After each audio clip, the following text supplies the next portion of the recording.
menopause, it is common to experience changes such as sadness, irritability, inability to focus, inability to concentrate, and depression.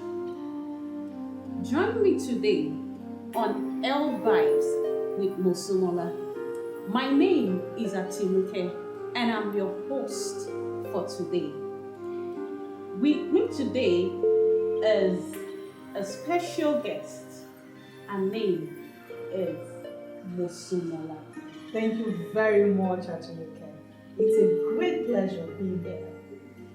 Good evening, viewers, and I'm so delighted to be on this program. So, Mosunmola, is there a relationship between menopause and depression? Thank you very much, Atinuke. Just before I answer your question, when you were talking, you made mention of some of the signs and symptoms of menopause, like irritability, inability to focus, sadness, and depression.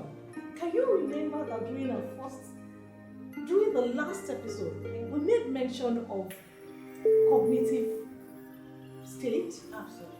behavioral, and emotional states or health states?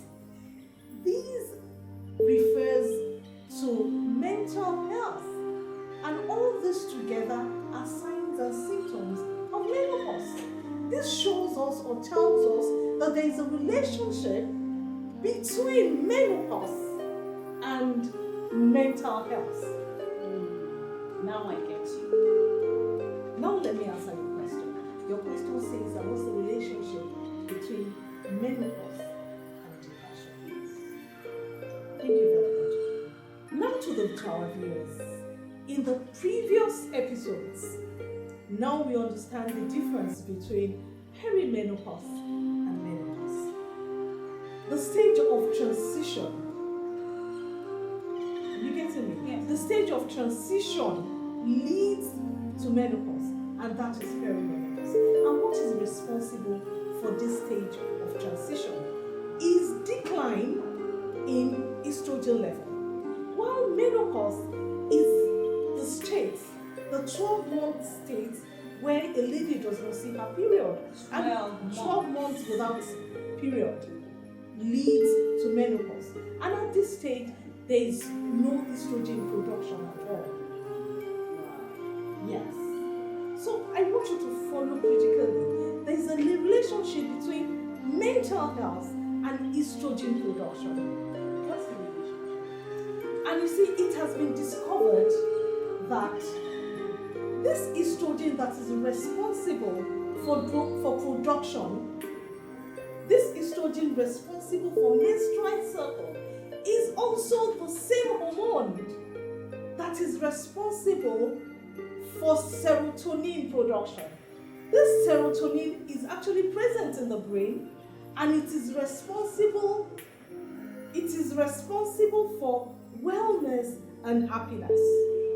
Serotonin is being controlled by estrogen.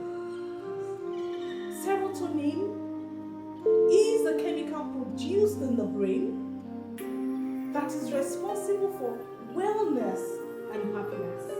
Can you see the relationship between the hormone estrogen, serotonin, and mental state?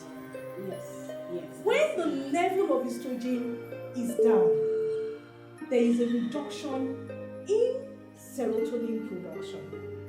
When estrogen level is down, the ability of the body to be stable, to be happy, also reduces. Do you get it? It's a relationship between depression and menopause. Absolutely. I get you. Thank you so much for that explanation. Perhaps now I didn't know, so I'm so grateful that you did. So, Mosunmola, in simple terms, as in I don't want anything complex, because I'm considering my viewers. So, something in simple terms, what is depression? As you said, it's very simple. depression is common, and it's a medical ailment that affects an individual negatively. It affects an individual negatively, the way the person thinks, the way the person acts, and in every other way. Depression also causes persistent feelings of sadness and loss of interest. So, Mosunmola, having said all this, what are the symptoms of depression? Do you know what, Atinuke? I discovered that the signs and symptoms of depression are almost the same signs and symptoms that we discussed in our last episode when we're talking about how a person will know to the extent of the instability of his mental state. And some of the signs we just make mention of very few: irritability, low energy, Or sadness? Inability to concentrate, lack of sleep or inability to sleep. Then the person finds it very, very difficult to be able to coordinate things around. And there's so many other signs of depression. So, Mosunmola, all of the signs that you have mentioned, are they real? And have you ever experienced any of this? You know why I'm laughing at it again? I find myself in the States. Really? Yes, the signs are real. They're real. Tell me. I'm interested. A while ago, initially when this thought started, I was really bothered, but I didn't seek for help. Most times when I'm driving from mainland bridge, these depressive thoughts will come to me. Park and jump into the Lamborghini. Park and jump into the Lamborghini. Really? Yes. And you see, I was so curious. Or sometimes when I'm in the kitchen alone, I hear these voices telling me, take that knife and choke yourself. Take that knife. And I'm like, so you know the first thing that came to my mind? I thought maybe I was being jazzed. Nobody jazzed you. Nobody jazzed me. It was your emotions. Emotions. Really? Wow. And I used to think, an emotion. You know, I used to think, maybe something wrong was happening to me or something. But you see, when I started this topic on menopause, when I started getting more knowledge on menopause, I realized that because of the decline or the reduced production of estrogen, it affects the mental state of a person. Knowledge Knowledge is in power. Yeah. Knowledge itself is power.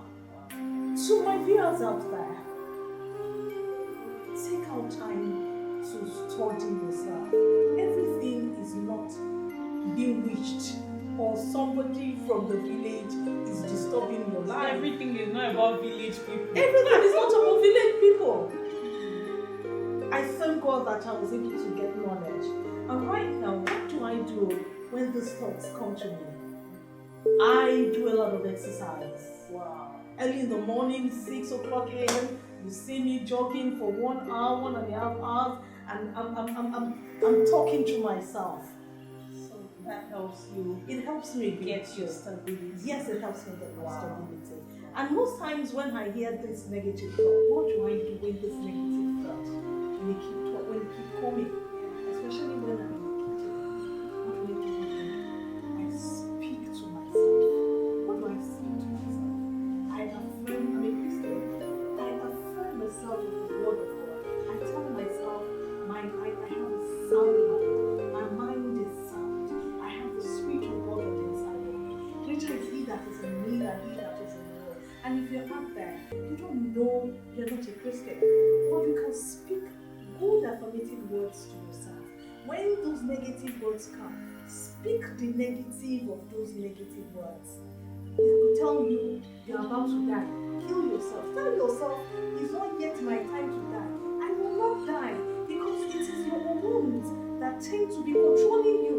But you see, you have greater power over your body. speak. Yes. There's a lot of power in your mouth. So make good use of that instrument, the power of the words. This has been an amazing time. I really appreciate it. I enjoyed every bit of this. We're going to be doing this again next episode. Guys, viewers, I need you to stay tuned because we're going to be learning a whole lot because Mosunmola is coming again. Until then, stay healthy, keep smiling,